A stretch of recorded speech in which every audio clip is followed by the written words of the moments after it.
As Meave and company traversed the ruddy meadows, strident voices reached their ears. I beg your pardon. I've heard enough. A duel. I challenge you to a duel. A duel? Nonsense. I'd sooner lay you across my lap and give your arse a thorough flailing, you scoundrel. The Queen approached the arguing parties. Two nobles, Lords Cartwright and Mansfield. Quickly she ascertained they were up in arms over ownership of an orchard lying between their estates. Assisting both nobles, their kinsmen, armed to the teeth, prepared to leap at each other and crush heads. Upon spotting Meave, the lords lowered their voices, bowed and presented themselves. Yet they could not keep their ire fettered long, and were soon casting aspersions again. Your Grace, Mansfield has seized it. No, stolen my land. Land that has been in my family for generations. It is my recompense for your reckless deeds. To burn down me mill in Furchin for a bit of sawdust in your flour? Well, I never. A bit? Oh, let me at him. Farmhand's taken ill, cook's feverish, all from that manure. You are a fraud, sir. A fraud and a thief. Though she faced the not at all trifling matter of the Nilfgaardian invasion, Meave agreed to settle the dispute. Reynard, who knew the history of every Lyrian and Rivian family 7 generations back, served as her advisor. No doubt I would find for the Cartwrights. They are in the right here, as regards the title to the land. Yet your Grace must consider, the Mansfields have ever served the crown and never delayed payment of tribute. Whereas the Cartwrights are litigious charlatans who owe the royal treasury thousands, many thousands.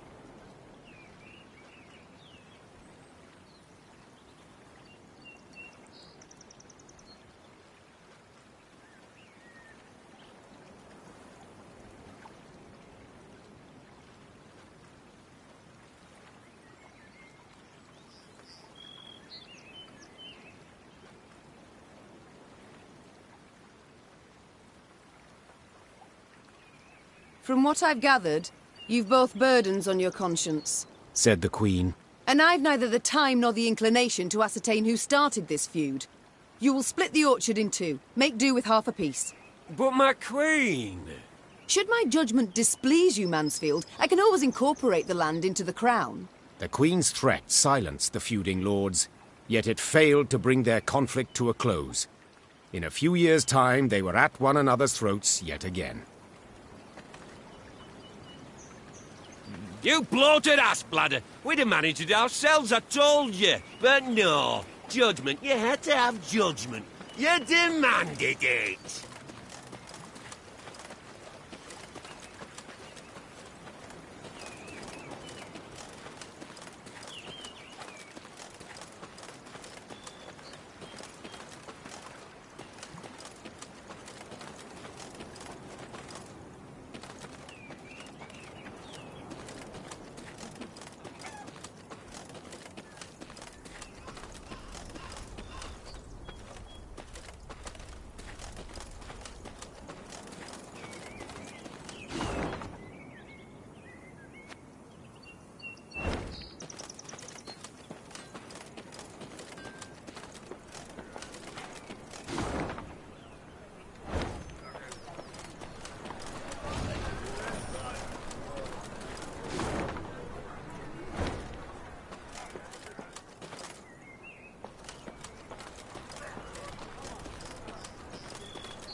On their way to the capital, Meave and company happened one fine day upon a lone rider. Had I been at her side, I would immediately have recognized his passionate gaze and altogether chivalrous mien. Identify yourself, sir, and your intent. Ake of Denel I am dubbed, and my design I never conceal. The good book says the world is a garden which the gods once conferred upon man, and we men have this garden neglected. In consequence, all manner of filth has made its lair here. Drowners, ghouls, and other kobolds. I have sworn ne'er to rest until the day when, with the gods' help, I have rid the world of these beasts and pests. I wander all lands, seeking out evil and facing it in mortal combat. Who do we spy? A knight-errant? Just as likely a madman. How goes your hunt? Caught the trail of any monster? Monster? Too fair a term by far. An exceptionally vile worm has made its lair in nearby caverns. It is said to be the very distillation of filth. A slither in horror. A mélange of the macabre. Its head, that of a wild cat of Ophir. Its maw full of spiked teeth. The wings of a bat it is said to have. The tail of a scorpion, and from it a thick venom drips.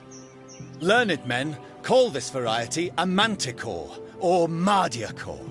Perhaps it will be most prudent, then, to send for a witcher. A witcher?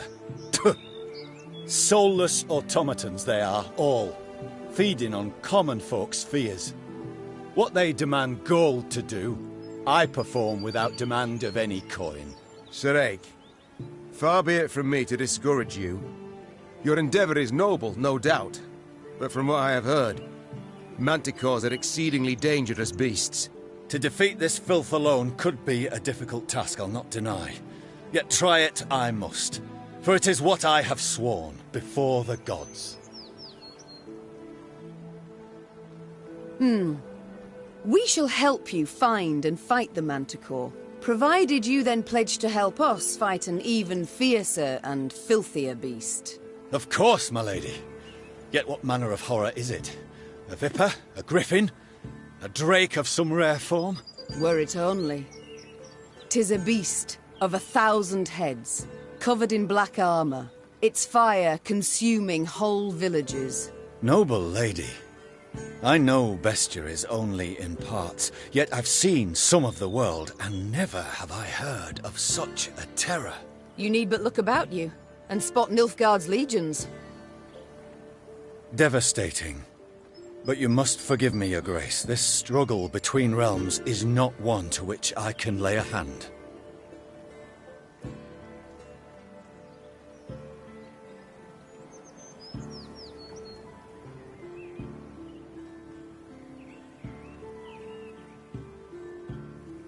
A manticore. How great is its appetite? How many men does it fell? In a moon, let us say. It changes. At a time when the horror broods, it may be as many as 20. I see. As now you must. Nilfgaard in my capital could mean as many as 20,000 felled. You live to fight evil, injustice, do you not? You can fight none greater than by doing so at my side. The manticore, Your Grace, must fall first. As to what happens later, I shall need to consult the good book and petition the gods.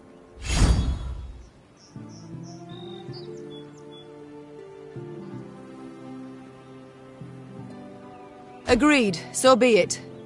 This monster, where lies its lair? Where does it prowl? To the north, my queen. A few leagues on.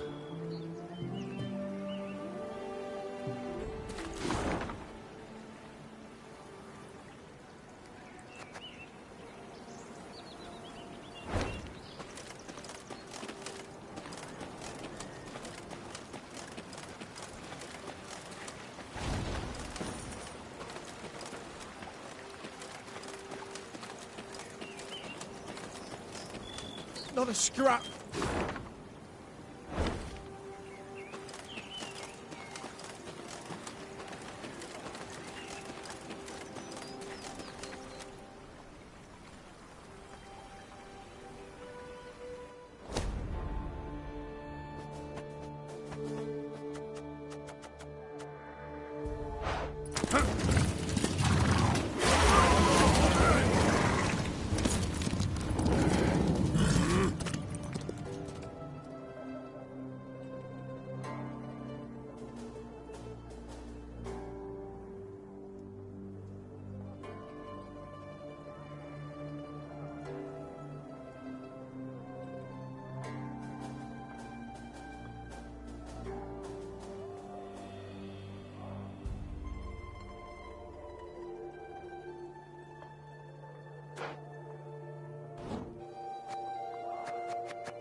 'Tis in these ravines. The beast is near. I sense it.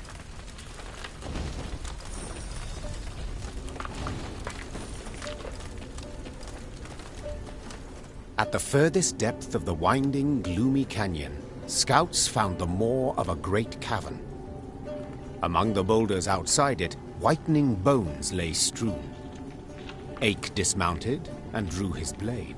By the god's grace, we've found the beast's lair. He said, lifting his gaze to the heavens. We need them but to extend their favor as we battle the filth.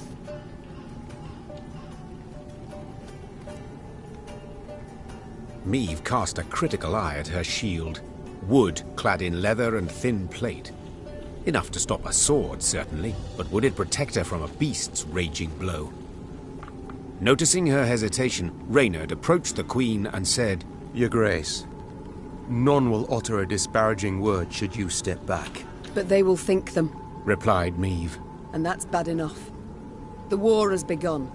I can't appear weak to my fighting men. Without awaiting an answer, Meve strode into the cave. The rest of the company followed, equally full of fear and faith in their queen and commander. Moments later, a great and powerful roar filled the cavern.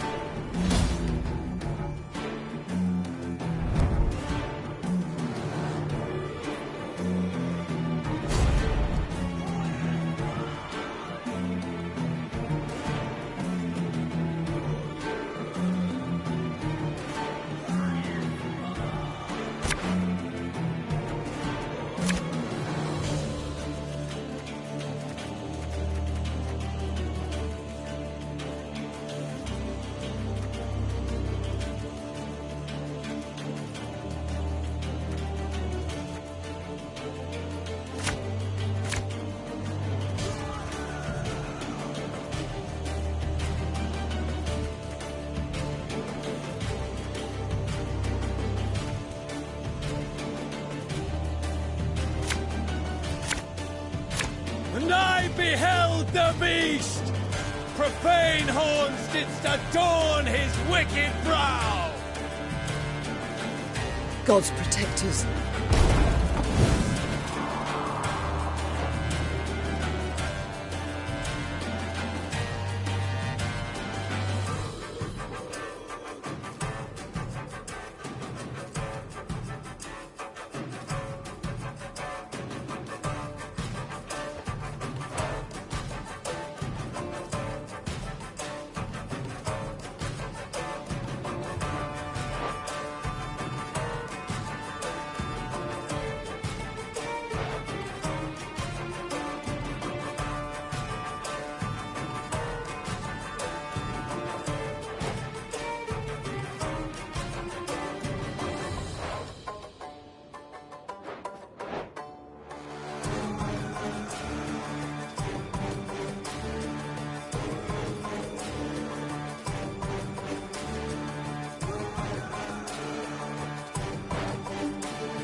Gods beware its claws! The hardest plate they shred like fine vellum!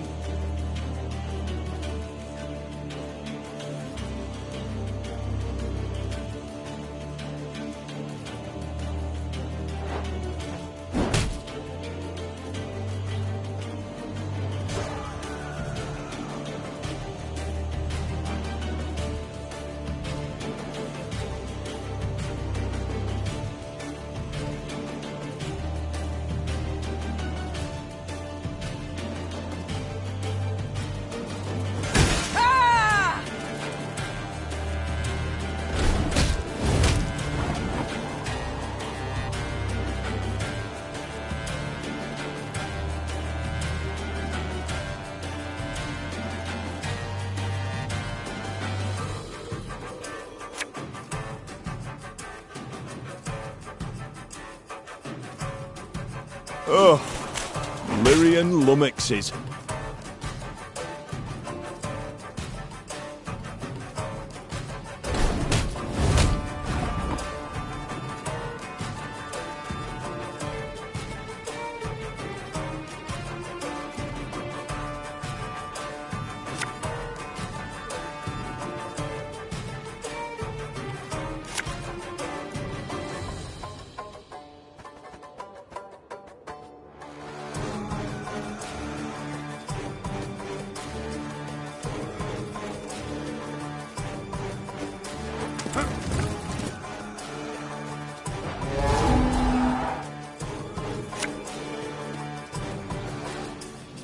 Give me a target.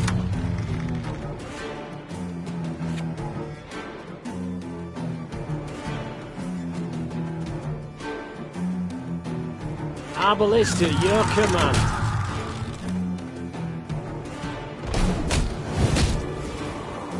Beware! Its tail flows with deadly venom!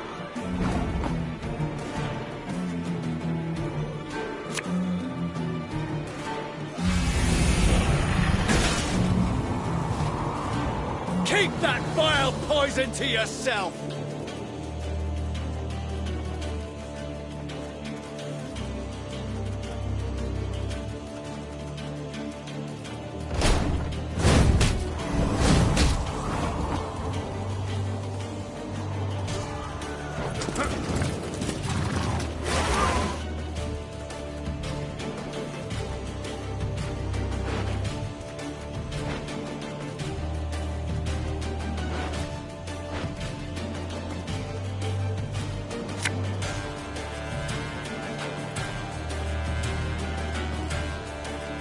Can't take it anymore.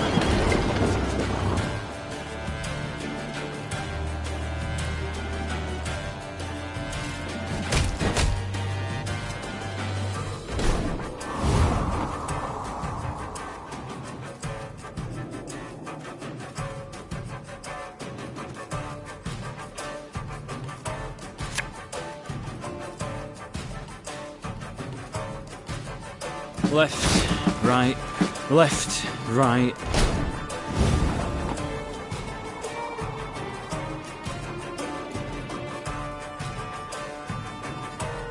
Armor won't save.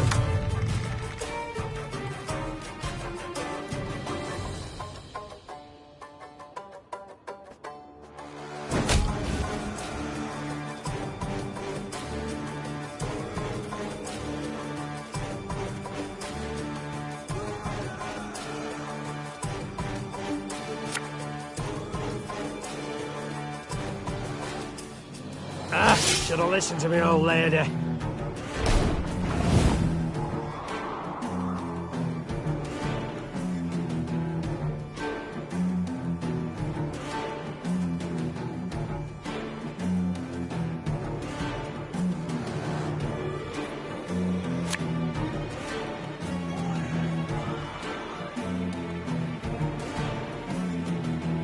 Discipline shall bring us victory!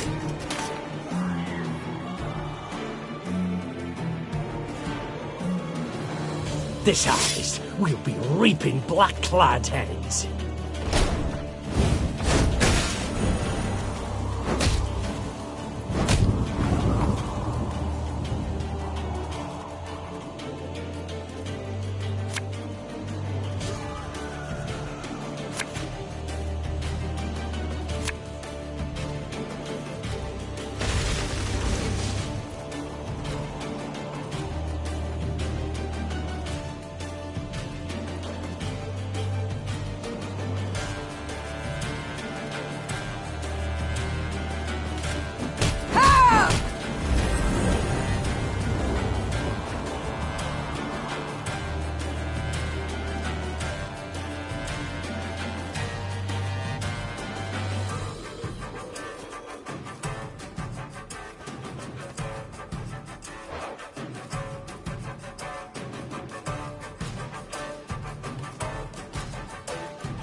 beast!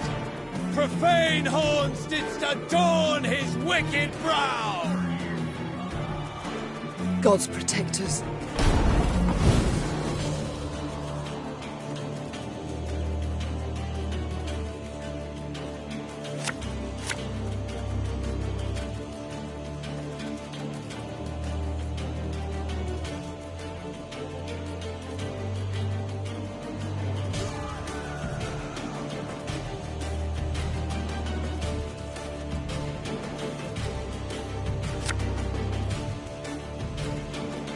Beware its claws!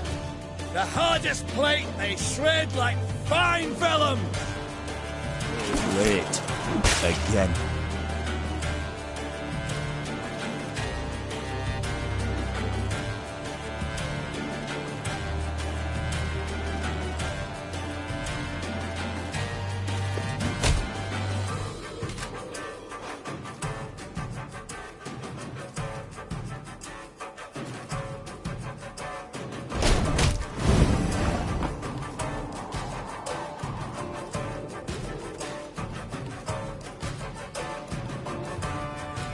Prepare to fight, if you've any honor.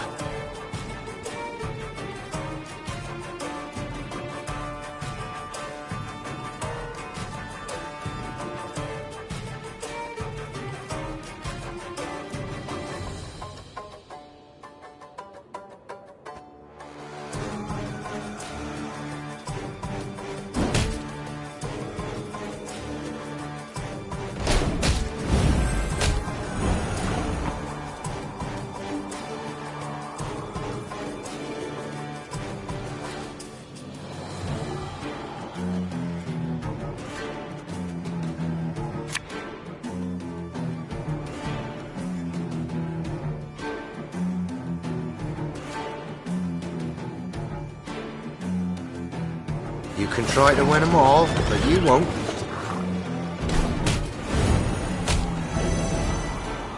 Beware!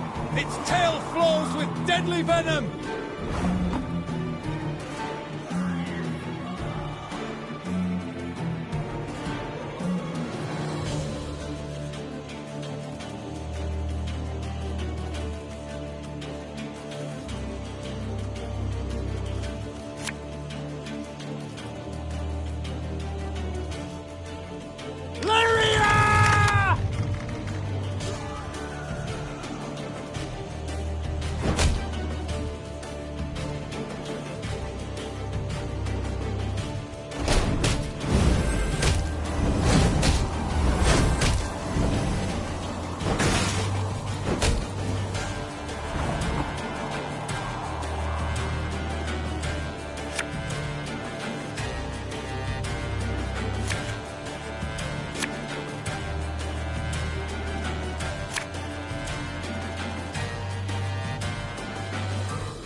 Left, right, left, right.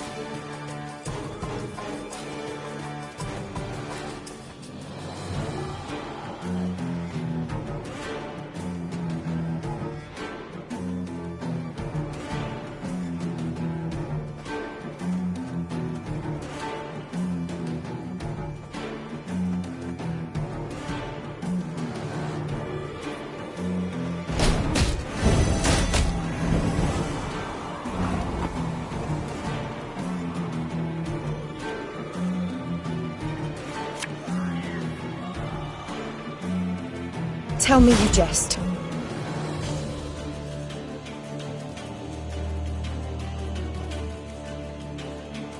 For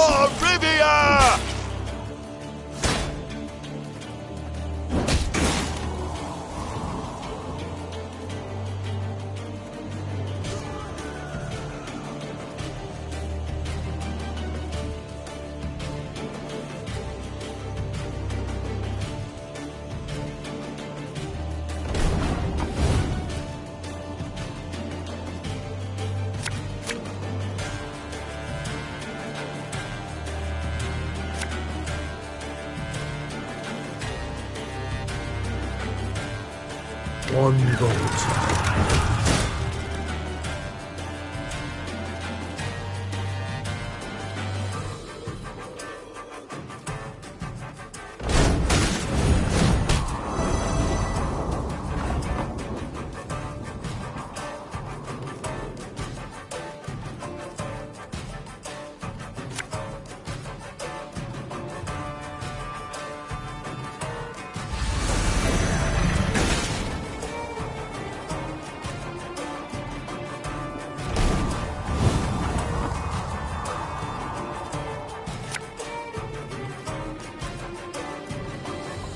We must trust each other.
And I beheld...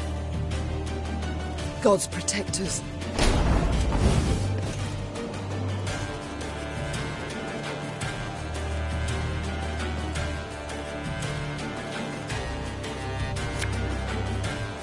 I'm coming. Beware its claw! Lyrian lummoxes.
Beware! Its tail flows with deadly venom!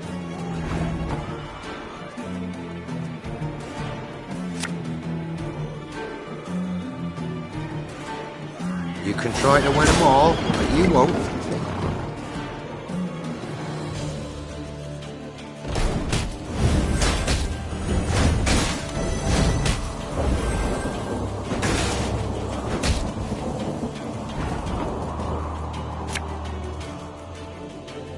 Can't take it anymore.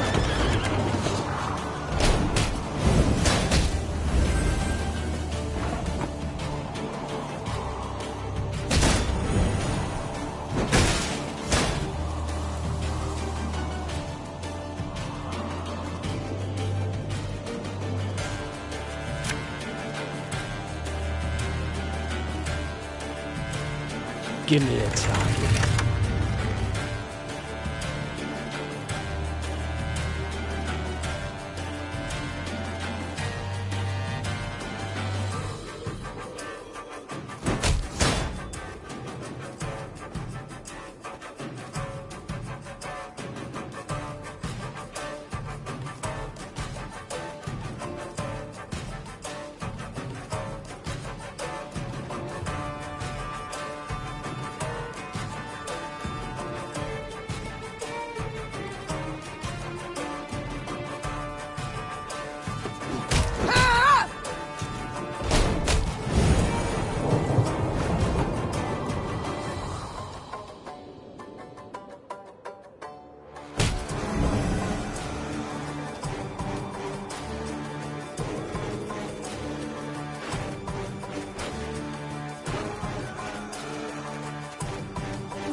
What do you want of me?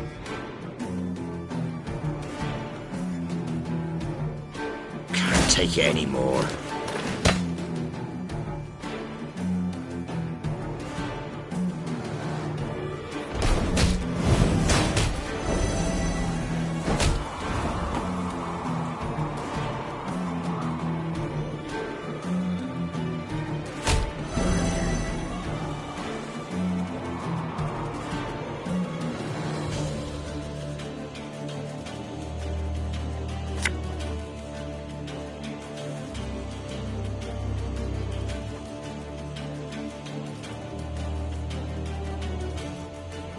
Her Majesty knows what she's doing.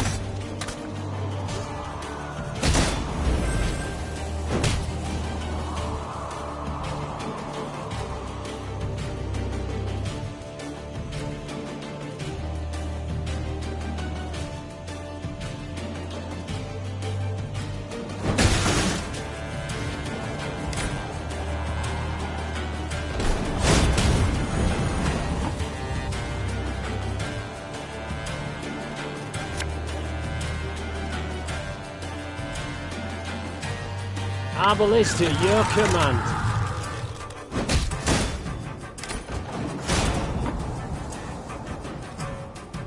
Prepare to fight, if you've any honor. We must thank the gods for this victory both great and just.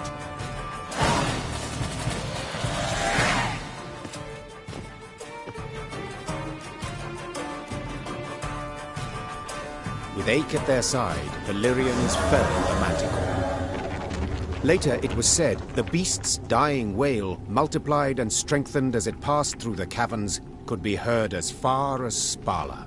Your Grace, many monarchs have I met in my time, yet none proved as virile in battle as did your Majesty. Virile? I dislike the term. Seems not to suit a woman. I prefer valiant. Yet grateful I am for the compliment. Now pray reveal, have you made your decision? Will you swear to serve me? Are you prepared to take an oath? I am not, your Grace. I can serve only the gods. Yet, I do believe them to be on your side as one unjustly and treacherously attacked. Thus I see nothing wrong in assisting you. Then I am content and welcome you in my ranks, Sir Ake of Denel. The knight-errant bowed low from the waist. So low, in fact, the gambeson neath his mail creaked. Meave could only hope he would battle Nilfgaardians as boldly as he faced beasts.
Not a scrap. Nothing to bury. Blood's all that's left behind.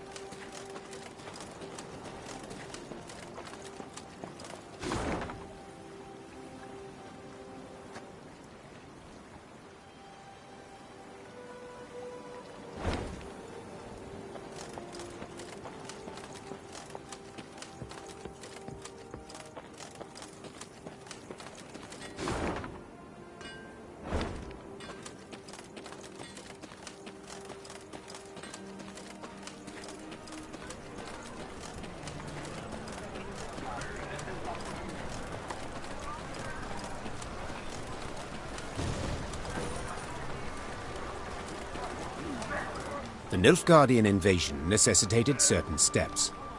Meve had dispatched scrolls to her garrison commanders, based upon which they were to announce general musters. She'd hoped that by the time she reached Crydam, fresh recruits would be waiting to join her growing force. Alas, the commander of this fort, one Sergeant Griggs, had only bad news. Your Majesty, I've not the numbers to man the walls even. The call to arms brings few new recruits and more men desert each day. Folk are terrified something awful. They don't believe in victory.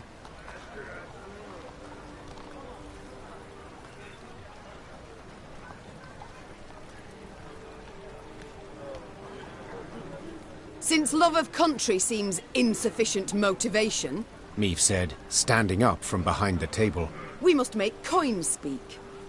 Sergeant, announce that all new recruits will receive twice the usual soldier's pay. Though costly, Meve's decision brought immediate results. Lured by the promise of gold, townsfolk in droves enlisted with the garrison. The Queen left Crydam poorer, but encouraged, as she had a stronger force in tow.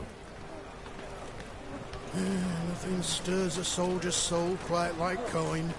The clinkety-clink of gold.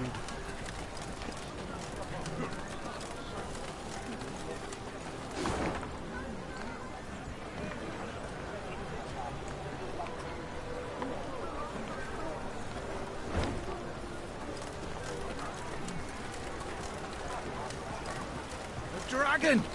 A live one, seen it with my own eyes. Had winged like a bat and a mess of teeth. A dragon! A live one!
You can try to win them all, but you won't.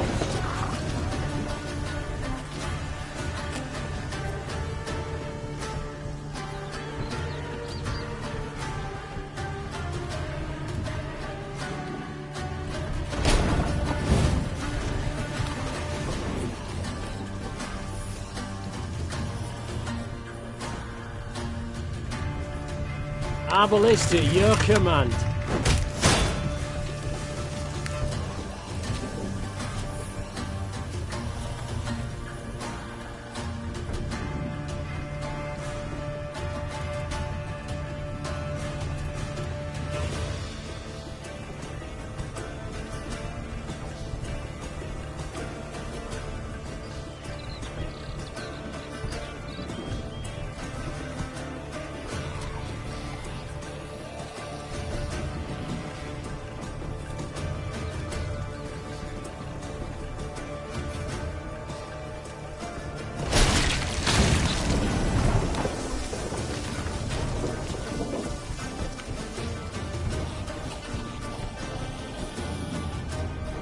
I'm a monster.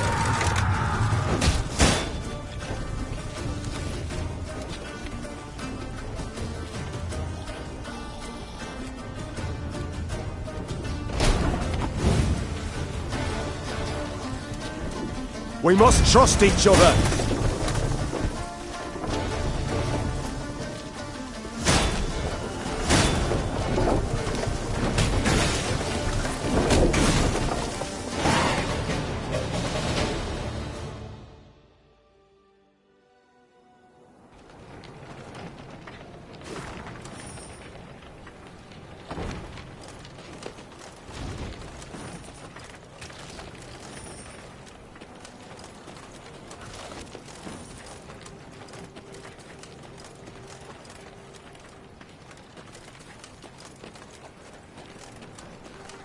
Well? Well? A worm, just as I said. Now who's addled in the head, eh?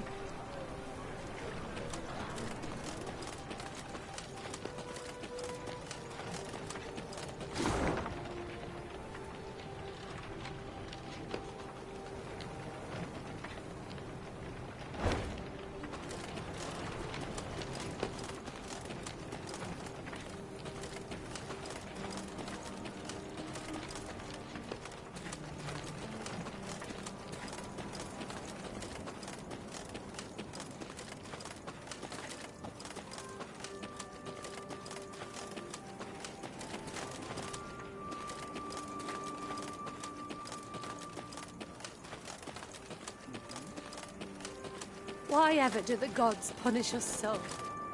To be cast out by Nilfgaard, and now to face beasts.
You can try to win them all, but you won't.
lots of folk moving about of late.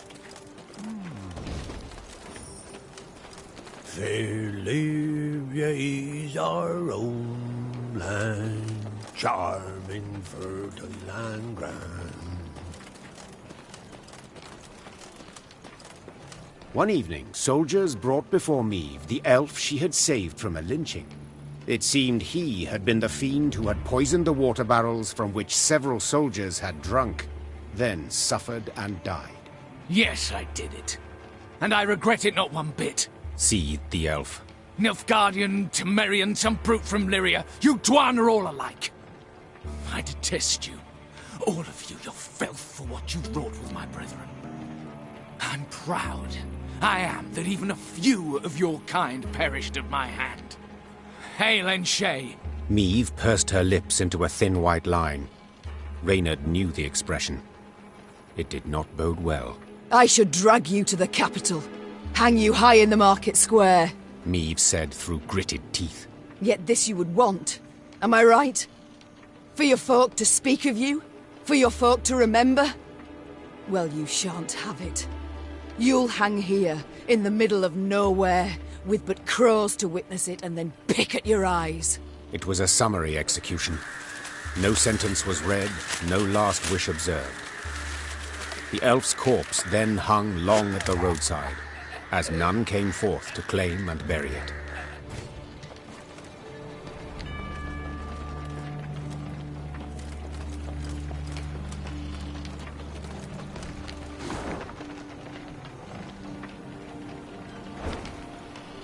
We welcome you home, Your Majesty.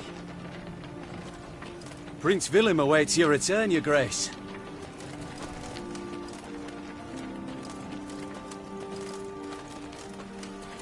Home at last, Your Grace. We shall not enjoy it long, I fear. Soon we must face the black-clads in the field. Yet a moment's peace we will have.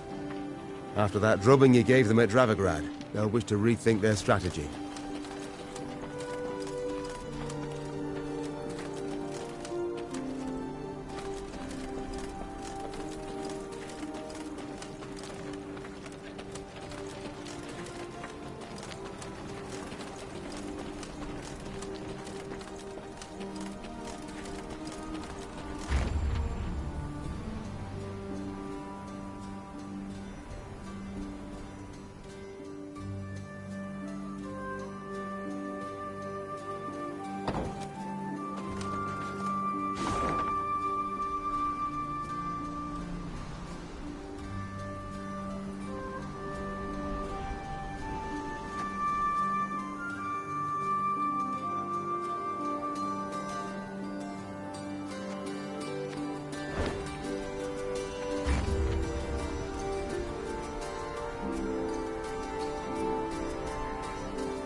Meve had ridden out of Lyria in early spring, her retinue modest, as none larger was needed for the brief summit of sovereigns. She returned now to her capital, at the head of an army that dragged behind it bandits and Nilfgaardian prisoners in chains. The whole city came out to greet her. Its traders, craftsfolk, priests. Also, her eldest son and heir, Prince Willem. A boy who, it seemed, might never be prepared to rule. Meve and Willem rode side by side past the cheering throngs, their faces frozen in regal smiles. It was not until they reached the castle stables that they found a corner in which to speak freely, candidly. Welcome home, Mother. Content I am to see you, to be sure. And I'm happy to see you. Though I dare say I'd have been much happier to witness you leading an army towards Dravigrad. Willem, I trusted you. left the realm in your care. Indeed. And I, in turn, did my utmost to choose the best course for... Willem, don't be so damned courtly. There's no one else here. My son. Nilfgaard has invaded our home. We're at war. When rulers don't strive and don't choose, when rulers grab their swords and shields and ride out to defend their subjects. You didn't let me finish.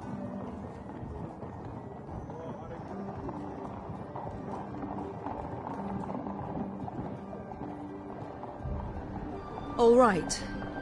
Say what you wanted to, please. I feared I'd be hasty, Mother, and I didn't want to be.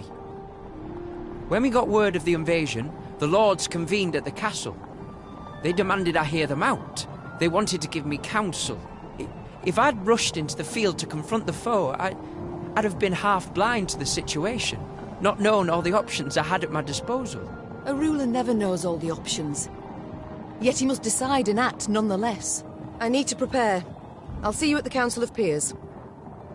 And indeed she did, when the peers convened in the throne room. Surrounded by animal hides and Zerrikanian tapestries, the lords stood in tense silence, awaiting the queen. When her figure filled the doorway, they fawningly prostrated themselves. We've myriad matters to resolve, so I trust you're well rested. Whatever the case, I've no doubt we shall meet the dawn afore we're done. Firstly, we must ask assistance. Pen a letter to King Demavend. Scribe, take this down. Dear... What? Uncle? Cousin? Blast. Again. I, Meve, by the God's grace, sovereign of Rivia and... Your Grace. Mother. The peers and I, we've come to propose another solution. Yes? Out with it. We wish to acknowledge Nilfgaard's authority. Pledge fealty to the Emperor.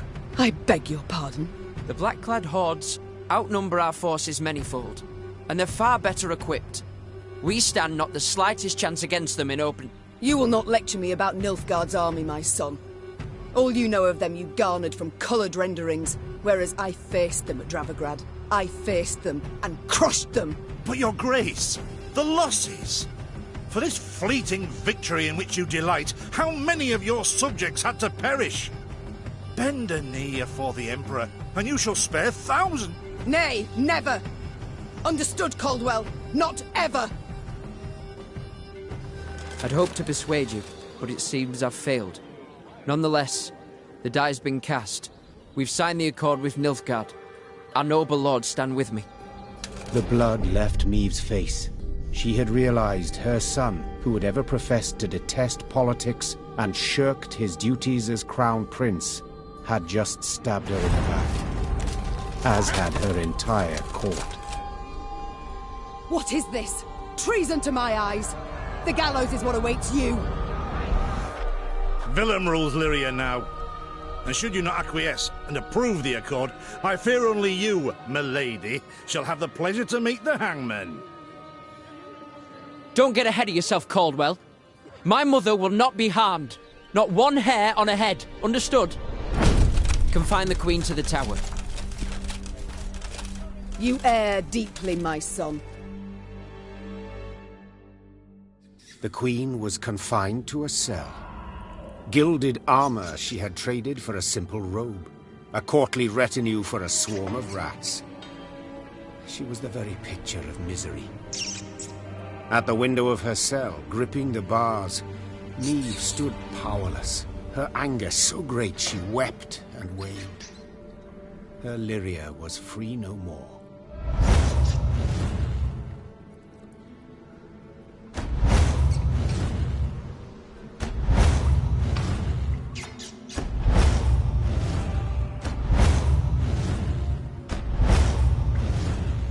Have I come at a bad time? Demons take you, Caldwell. You've long been at this scheme, haven't you? You left the strays of Sparla to roam the realm, to forage, so that I would have to look to them. And thus gained your cohorts the time they needed to complete Lyria's sail to Nilfgaard. You've seen through it all, that's clear. After the fact, of course. But still. Willem. You turned him. How? The boy's not fit to wear the crown. Hasn't sufficient wit nor valour. I know this. You know this. Just, he knows it not. Willem fancied himself a statesman. Wished terribly to prove he was one. I made it possible. I've been amply rewarded, I have. Palatine since just yesterday, in fact. You'll have neither my blessing nor congratulations. Sorry to disappoint you. I seek neither. I've come for another reason. To bid you adieu.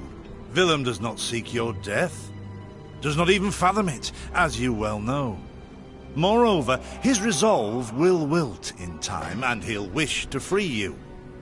So, come the morn, when the young king rides out to pledge fealty afore General Ep Dahi, you shall use your bed linens to hang yourself.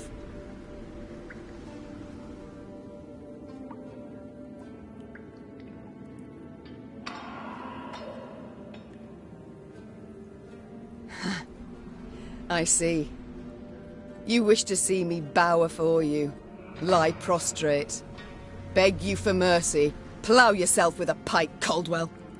And you needn't send your thugs. I'll not falter nor hesitate.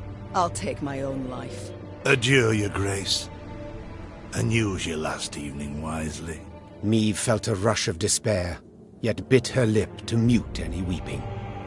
No, she would not give Caldwell the satisfaction. Morning arrived with the sound of footsteps in the corridor. Maeve rose from her cot and stood in the center of her cell. She was prepared for anything. Well, nearly anything. The Duke of Dogs. Titles seem senseless under the circumstances, don't you think? Let's forgo them. I'm Gascon. Has Caldwell sent you? To kill me?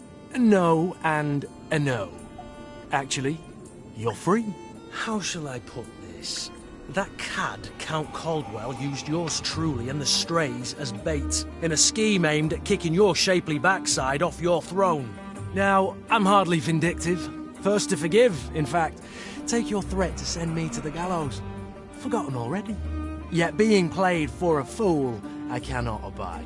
So when the strays freed me, I knew what I'd do to spite the Count afore I disappeared. I'd free you. That's to say, on one condition. You've got to request it of me, my lady. Courteously.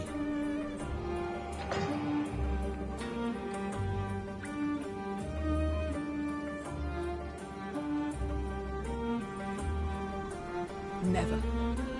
I'd rather die in this cell. Steadfast as ever. Even with death hanging over you. Colour me impressed, I must admit. Call it my loss, then. You are free. I'm grateful. Now please let me pass. I must get to the city jail at once. Would you look at this woman? Free her from one prison, she flies off to the next. They hold Reynard there. And if I've any ally left, anyone who's not betrayed me, it's him. I must get him out. Hold, my lady. Unarmed, alone. Have I any other option? In a sense. See, they locked a few strays in the city pits, too. Got a common cause, I'd say. Care to join forces? The Queen took Gascon up on his offer. Then she, Gascon, and the strays snuck through the city to its dungeon. Reynard had not wavered for a moment in his devotion to the Queen. Never the slouch, he had also not lost any time. I've inquired among the other arrested soldiers. Many are prepared to fight, even die at your side, your grace. Seems they may yet get their chance. But now we must flee. All of us. Yet in leaving the jail, the company ran into trouble. When Caldwell's cutthroats had failed to find Maeve in her cell waiting for her secret execution, they had informed the Count. He, in turn, dispatched patrols into the streets. The Queen and her cohorts ran into one such unit. Blast. We shan't outrun them. To arms!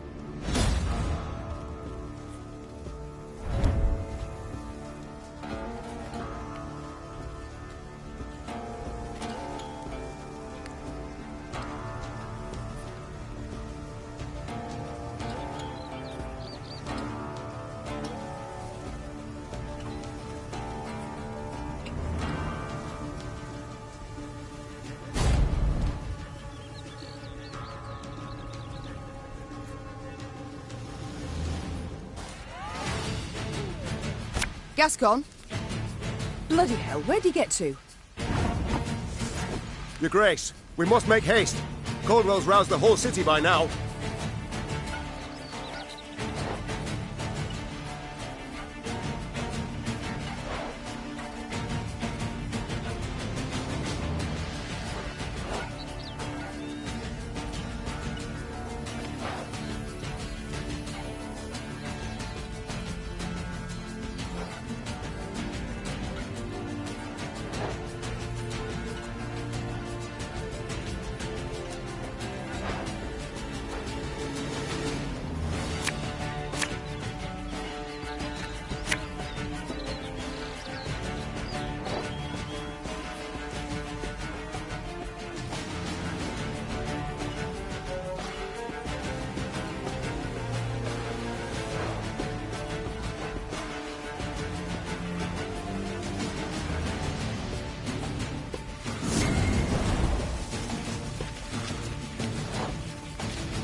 Didn't think I'd leave you just like that, did you? Honestly, I did.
Your Grace, what guarantee do we have that they won't stab us in the back?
I thank you, Gascon.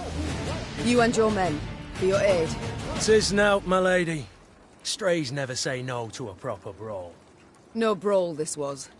Sun rising against Mother. Lyrian striking at Lyrian. I fear a blood war's begun. Come now. Seems to me the war's ended.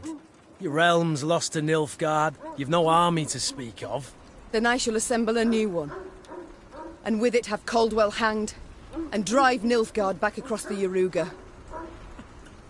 You're mad. How will you find the men? Riding from hamlet to hamlet, speaking from atop a crate? No. I shall find them in Edirn. I've a favour to call in with King Demavend, and I'll sway volunteers to my cause on the way. Well, you've your first willing warriors already. How so?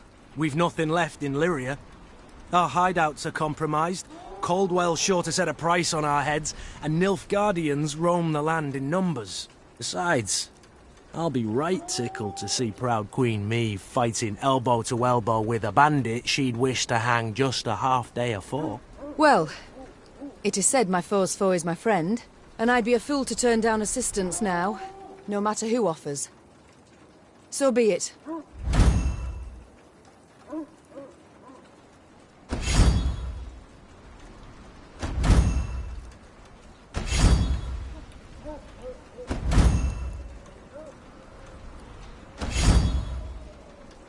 Very high-minded of you, my lady.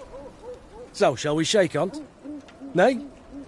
Well then, the high road beckons. Though first we must escape the city with our lives. Follow me. Lyria was hers no more. Meve now had to flee her capital and realm as quickly as she could. Wont to travel the city streets in a gilded carriage, the Queen now saw them from a slightly different vantage point. Ugh. Is this the only way? Are you quite certain? The Queen is a common fugitive now, so she'd do better to pinch her nose and whinge not at all. At long last, Meve reached the gate. Yet this she found shut tight, locked and guarded. Gods be damned! Easy, your grace. Nothing we can't solve with a quiver full of quarrels. Those are our men. They were, Reynard, were. Gascon's raiders were poised to loose their bolts, but were thwarted when the Queen stepped out in front of them. What's she... Your Majesty? I've orders to arrest your grace. Place me in irons, then. Please understand, I haven't a choice. Fear not. You'll be rewarded by Caldwell in Nilfgaardian Florens. The captain's head dropped. His cheeks burned crimson. Go, your grace. Flee now, but only to return. Remember this, Gascon. I'm no fugitive. I'm a queen, robbed of her rightful crown. And though I may need to venture to the world's end before I return, I shall have it back.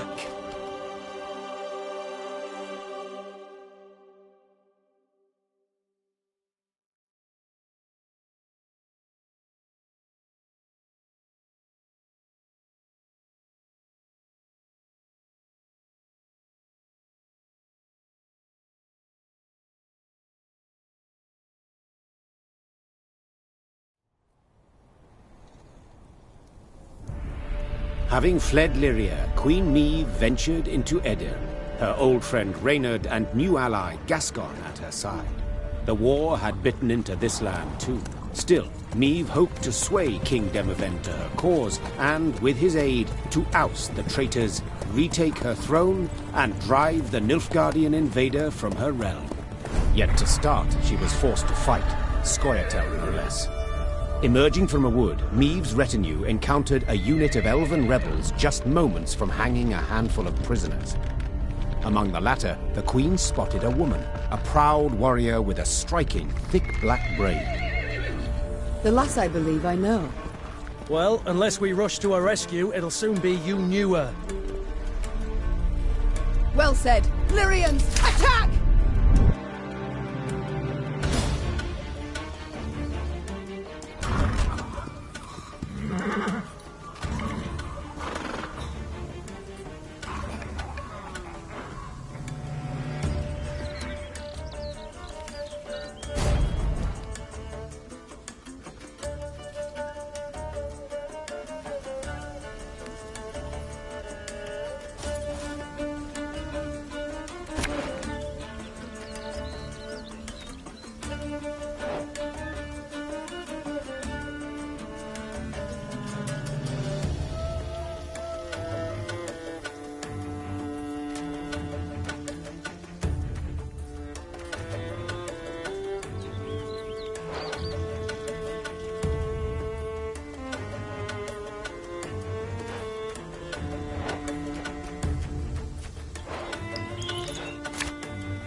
Hang the butcher! Below her! She can't breathe, Your Grace. We must rush to her aid.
The Scoia'tael warriors shocked the Queen with their speed, their cunning, and their cruelty. Yet in the end, the Lyrians prevailed. When the last elf hit the ground, the Queen had her men untie those they'd sought to hang. 1,000 thanks, your grace. Heard many tales of your valor. Pleased to see they weren't just flattery and propaganda. Black Rayla. Hagar, we saw you there. You command King Demoven's special forces. That's right. Though not many remain to command. So I see. How did it come to this? My liege sent me to wipe out a Scoia'tael band, led by a rat called Eldane. Followed the vermin's tracks for several days. Straight into his trap, turned out. Hunting elves in the woods. Truly inspired, I must say. Had no choice. Doing nothing would have brought us surer, swifter doom. The Black Clad have invaded Edirn. Thanks to elven aid. They snap our supply lines, lurk like dogs, prey on vulnerable units and scouts. You mean to say Nilfgaard's broken your defences? Aye. Though their march will soon halt, believe me. To advance, they'll have to take Rosberg, a stronghold that's yet to fall once. They'll break against its walls like waves upon the rocks.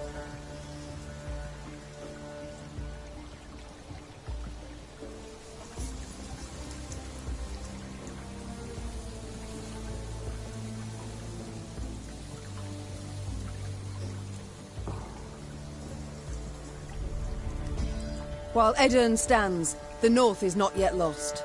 I'll convey your grace's words to the king at the first occasion. I'd rather hope to convey them myself. I have come to Edirn seeking aid. I wish to ask Demavend for support. The king is in Rosberg, overseeing siege preparations. I'm heading that way too to report on our skirmish with the Scoia'tael. I might serve as your guide. These lands I know better than any. Excellent. Guide on.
Gods.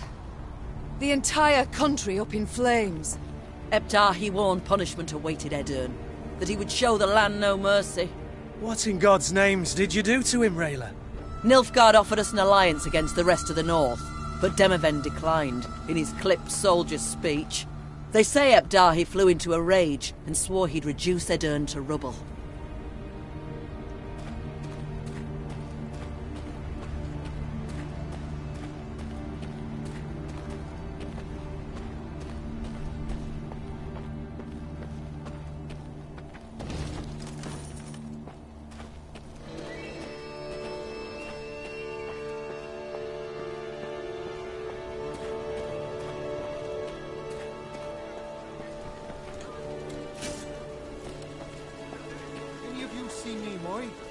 Was bound here from Iconford.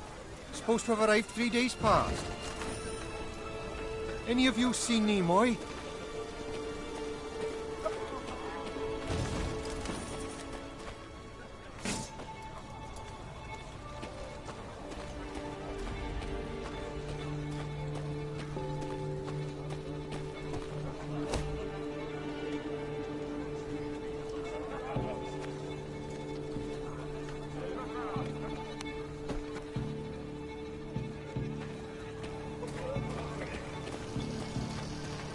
the Lyrians arrived at an ancient, half-desiccated beach. Its trunk sat atop a tangle of thick roots, and scraps of paper covered with tiny scribblings fluttered over it from top to bottom. Travelers crowded all around, barefoot refugees, bony pilgrims, peddlers with armored escorts, and shifty-eyed men with the haggard look of deserters. The Wayfarer's Beach. Rayla said. Travellers of all sorts swap tales here. Perhaps we can glean something about our enemy's movements. Or paint the enemy a clear picture of our own. Gascon interrupted. Nilfgaardian spies no doubt flock to this tree like flies to particularly pungent dung.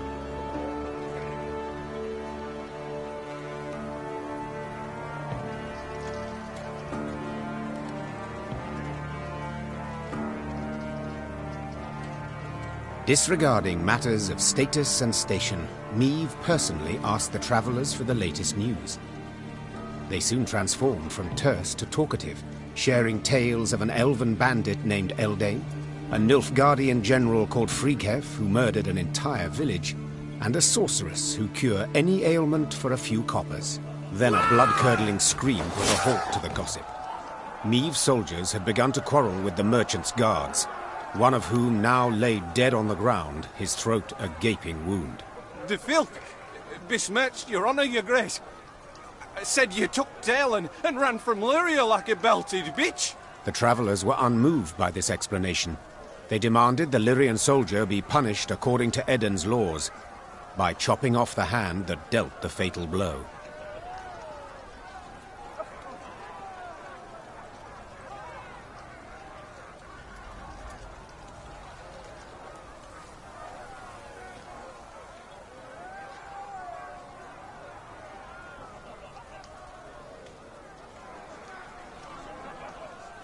With a heavy heart, Meve decided the soldier would have to be punished. Reynard silently drew his sword from its scabbard. No. I shall do it, Meve said, in a tone that left no room for discussion. Soldier, you sought to defend my honor. For that I praise you. But you committed murder. For that, I must punish you as called for by this land's customs. Tears streaming down his face, the foot soldier rolled up his sleeve and placed his arm upon a tree stump. Meve took a deep breath and raised her sword. A terrified scream filled the woods. The travellers gained newfound respect for Meve. Though far from rich, they passed a cap and presented the Queen a handful of coins to show gratitude for upholding their laws. As for her Lyrians, they marched away from the Wayfarer's Beach in sombre silence. You'd folk in Crumphorn are trading with the Squirter by day for all to see.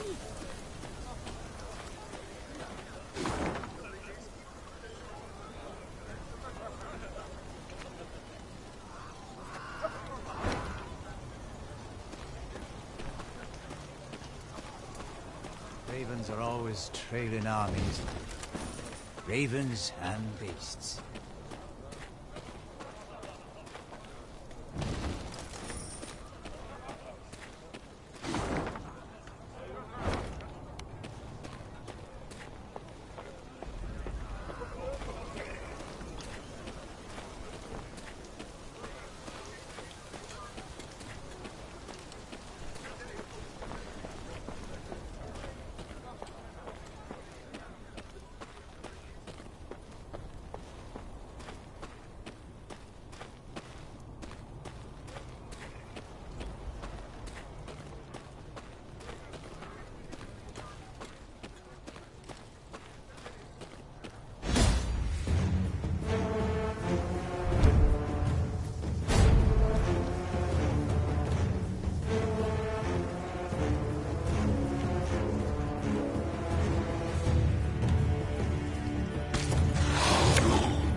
Lord Falberson trots about on an imperial...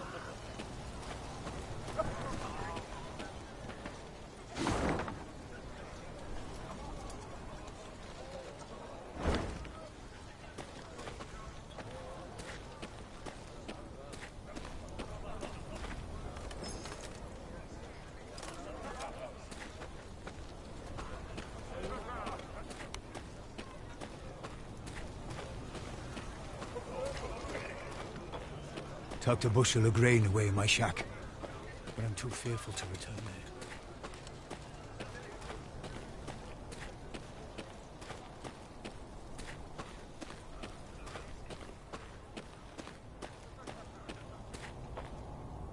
Soon after entering Edirn, Meve ordered a halt. She wished to sit with Black Rayla and plan their onward march, for Rayla knew every path in the realm, including ones not drawn on any map. They were hard at work when shouts rang out among the tents. One final time I shall say it. As your senior officer, I order you to depart the training grounds, or... Or what, pray tell? You'll have me drop and give you 50? What is the meaning of this? Your Grace, I had thought to use this interval to drill the recruits, teach them... To walk. To maneuver, Gascon. A world of difference. In perfect harmony must soldiers traverse the field of battle. Otherwise, they could break formation. The enemy would penetrate our lines, and our army could be slaughtered. And therein lies the rub, dear Reynard. Army. This is no army, but a band of partisans. If we do not adapt to the rules of desperation, if we adhere instead to the Academy Codex, we shall lose. Laying traps, wiping tracks, that's what we should teach the lads. Not marching to the beat. All my eye. A fighting force must have discipline. Otherwise, tactics and planning are impossible. A soldier must obey orders.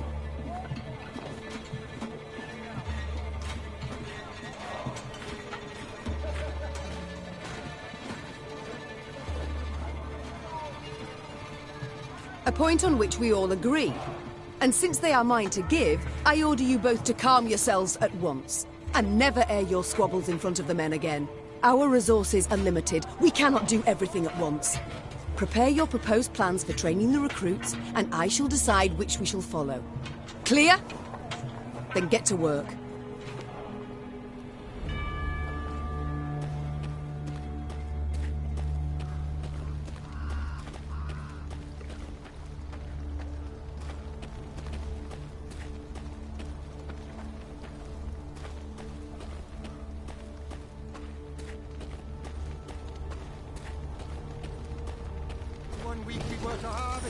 Yet the fields are nothing but ash.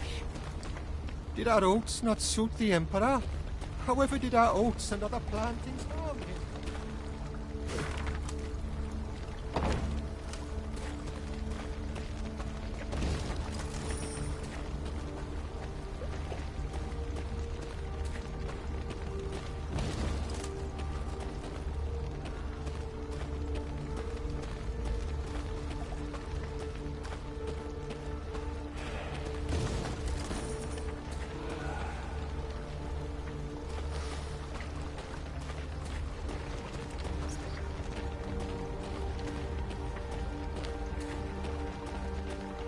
Your Grace. Meve heard Reynard call out from behind her. The scout's returned. Claims to bear an urgent message. The Queen halted her horse and waited for the soldier to reach her. He abandoned all formalities and jumped straight to the point. Milady, a black-clad caravan, armed to the hilt, rides this way. To believe the rumours, they're hauling a load of war loot back south. Reynard gave the soldier new orders, then turned to Meve. Sounds like a prime opportunity to replenish our coffers.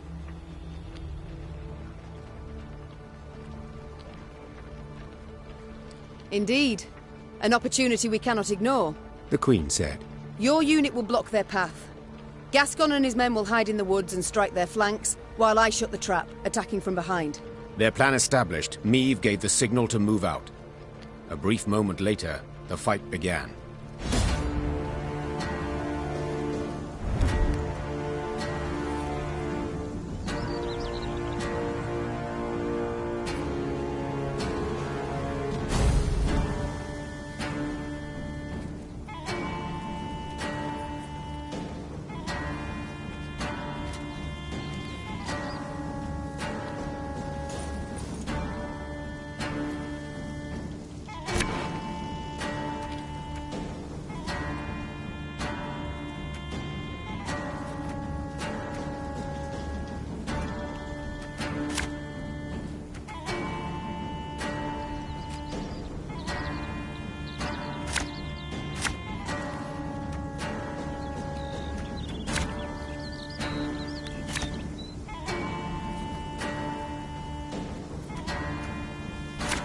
We must drive them into the ambush!